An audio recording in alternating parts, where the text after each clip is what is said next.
आ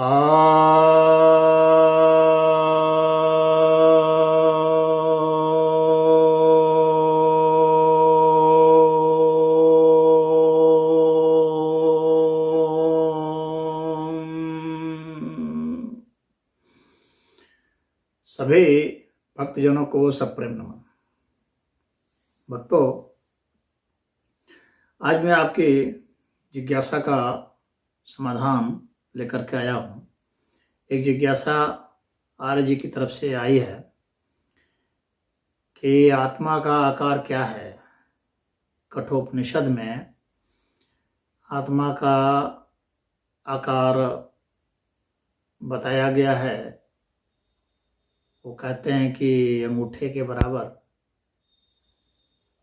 और कहीं पर बाल के अगले हिस्से के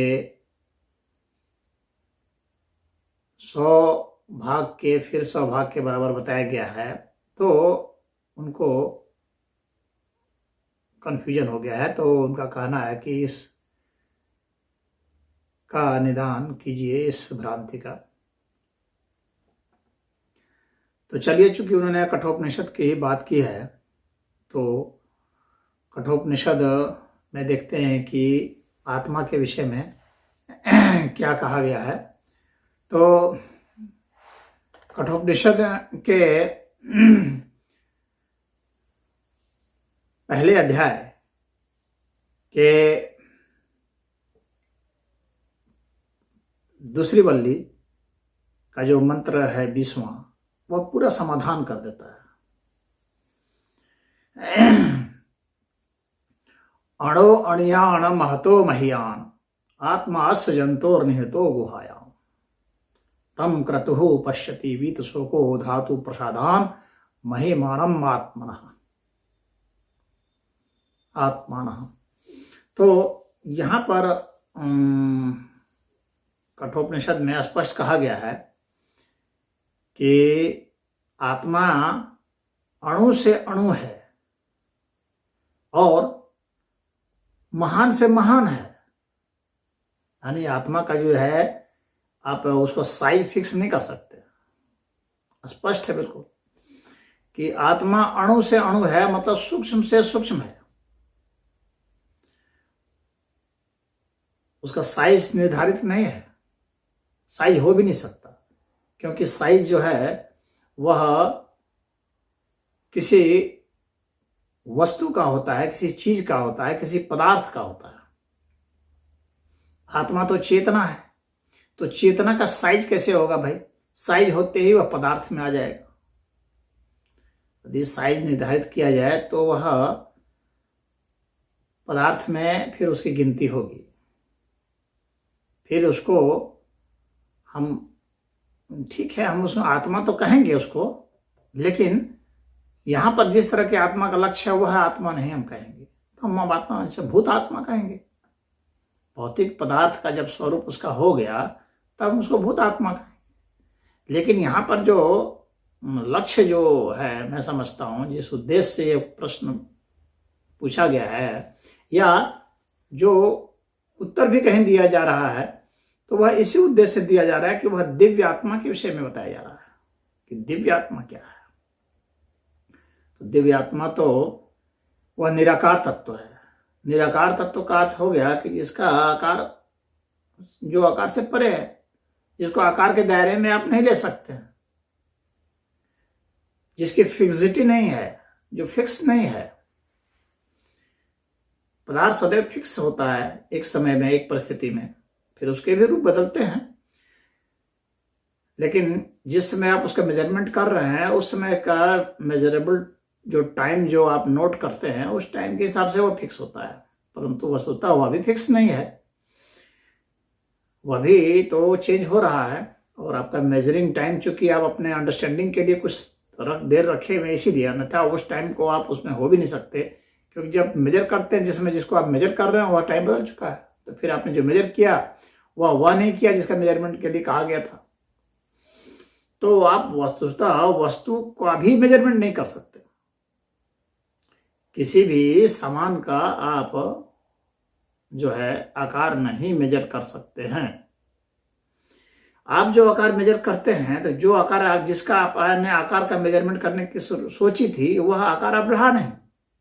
अब तो वह वस्तु भी नहीं रही, वह वस्तु बदल गई। तो इतना सूक्ष्म अंतर होता है एक वस्तु में भी। तो आत्मा तो चेतना है, तो उसका आकार क्या होगा? तो वह आकार अणु से अणु इसीलिए कहा गया है, यानी सूक्ष्म से सूक्ष्म होगा। उसकी सीमा नहीं होगी कि कितनी सूक्ष्मता होगी, और महान से महान होगा, यानी उसकी विराटता की भी सीमा नहीं होगी। पूरा ब्रह्मांड भी छोटा पड़ जाएगा। वो होता है, उसको ही दिव्य आत्मा कहा जाता है। उसको आप साइज में नहीं बांध सकते। तो यहां पर इस कठोपनिषद में बिल्कुल ही स्पष्ट कर दिया गया है कि आत्मा का साइज जो है, और कहा जा रहा है कि वह गुहायाम में रहता है, यानी वह गोपनीय है।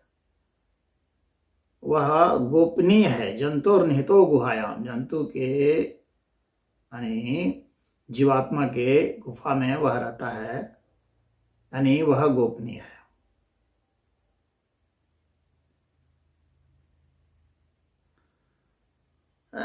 अब इसके बाद फिर कठोपनिषद में देखते हैं, जो अंगुष्ठ मात्र की बात की गई है। तो यह अध्याय दूसरे में वल्ली दूसरा मंत्र 12 में कहा गया है, जिसमें कहा जा रहा है अंगुष्ठ मात्र पुरुषो मध्य आत्मनि तिष्ठति ईशानो भूतभव्यस्य न ततो विजुगुप्सते एतद्वेरत्। तो यहां पर यह कहा जा रहा है कि वह जो है अंगुष्ठ मात्र का पुरुष है, जिसके मध्य आत्मा रहती है। और ऐसे जो इस प्रकार का है, वह ईशान है, उसी का शासन चलता है, और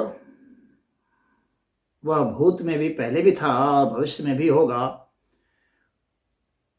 और ऐसे के विषय में यही कहा जाता है कि वह मतलब एक सनातन तत्व की बात की गई है।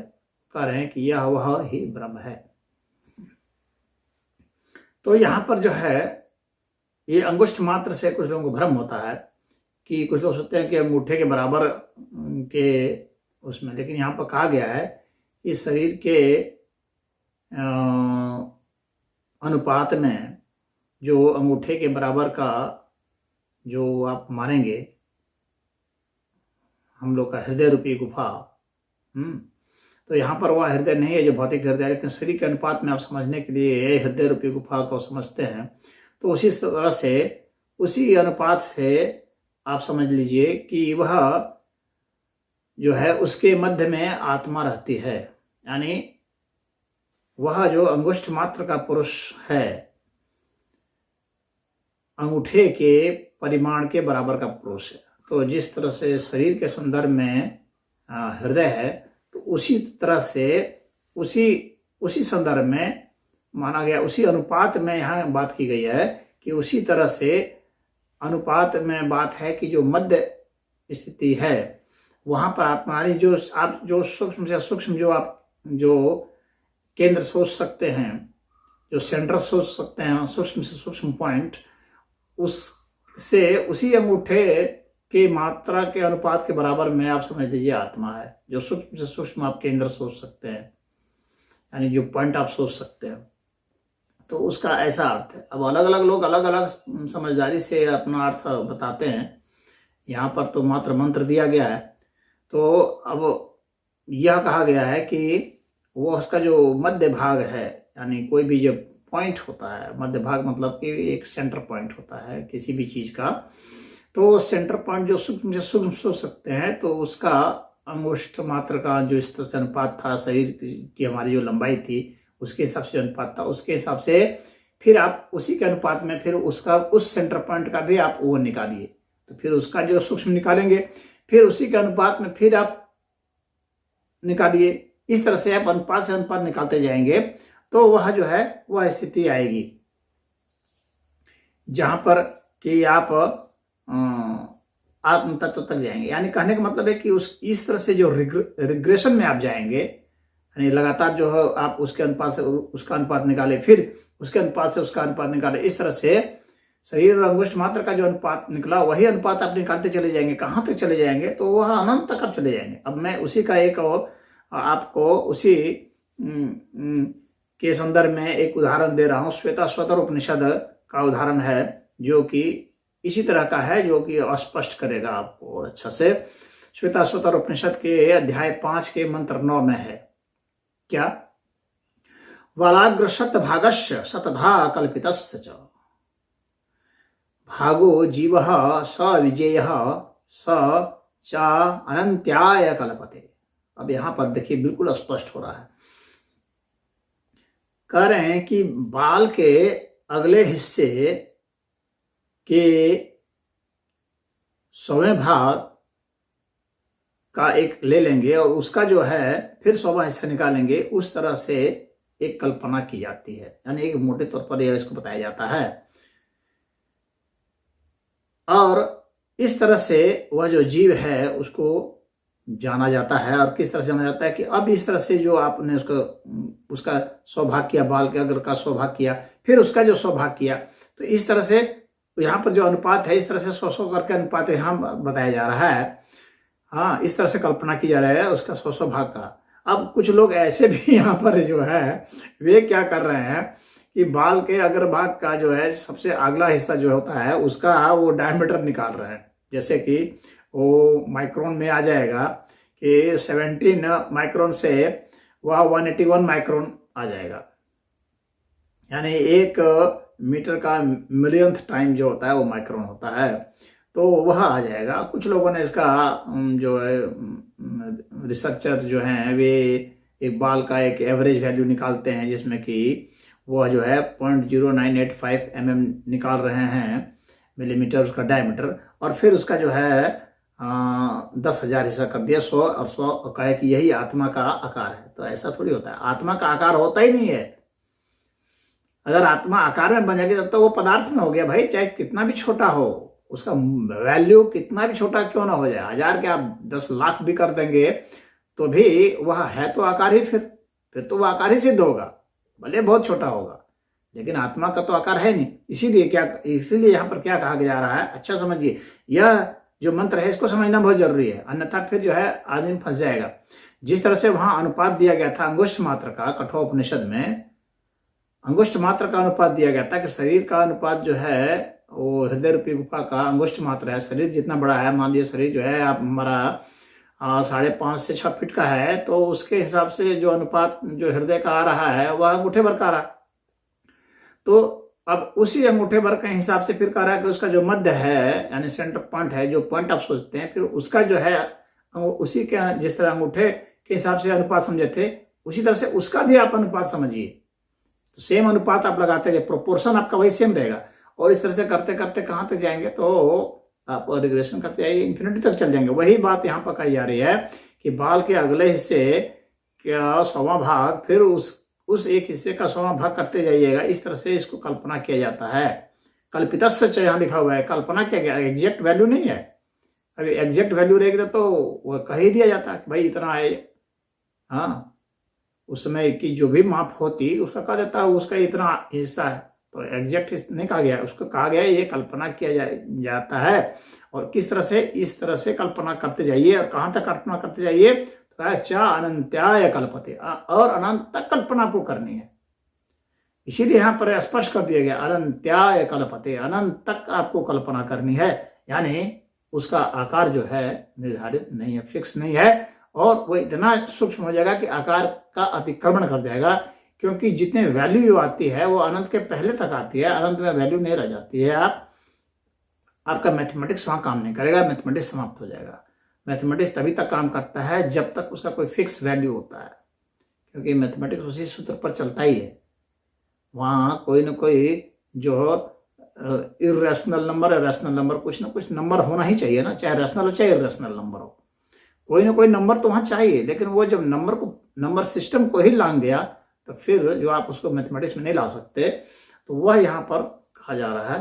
तो इसलिए आत्मा का आकार बतला देना, यह जो है आत्मा को पदार्थ में लाने की कोशिश करनी है। अब यहाँ पर पूरा रेंज आपको क्लियर हो गया कि आत्मा सूक्ष्म से सूक्ष्म है, यानी उसकी सूक्ष्मता में भी हम जाएंगे तो वह अनंत है। और जैसे कहा गया कि वह बड़े से बड़े, महान से महान है। अणो अणियान महतो महियान, तो वह बड़ा से बड़ा है। तो बड़ा से बड़ा कहाँ है? वह भी अनंत तक है। अनंत होगा तो दोनों छोरों में अनंत होगा, सूक्ष्मता में भी अनंत होगा और विराटता में भी अनंत होगा। तो फिर उसका आप साइज कैसे निर्धारित करेंगे भाई? तो आत्मा का साइज मूलतः नहीं है, उसके मध्य जो कुछ भी प्रकट है वह भी आत्मा का ही स्वरूप है। तो फिर उससे उस आत्मा का हम लोग नामकरण कर देते हैं।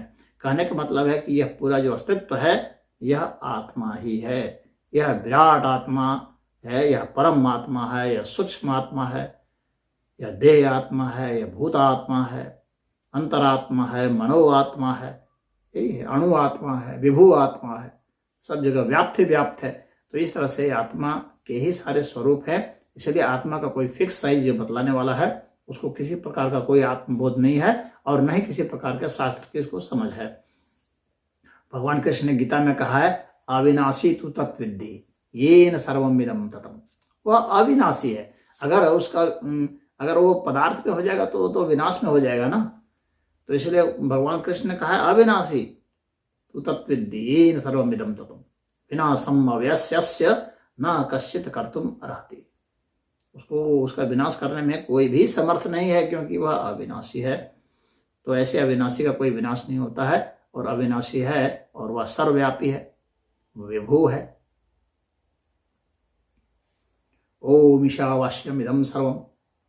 तो यहाँ वो उसके जो विभू स्थिति है और उसकी सूक्ष्म स्थिति है, उसकी महान विराट स्थिति है, इन सब स्थिति को देखते हुए उसका एक आप फिक्स मूल्य नहीं रख सकते हैं कि वह ऐसा है और वह ऐसा है, वो इतना ही बड़ा है। ये सब बातें जो है नादानी है। हरि ओम।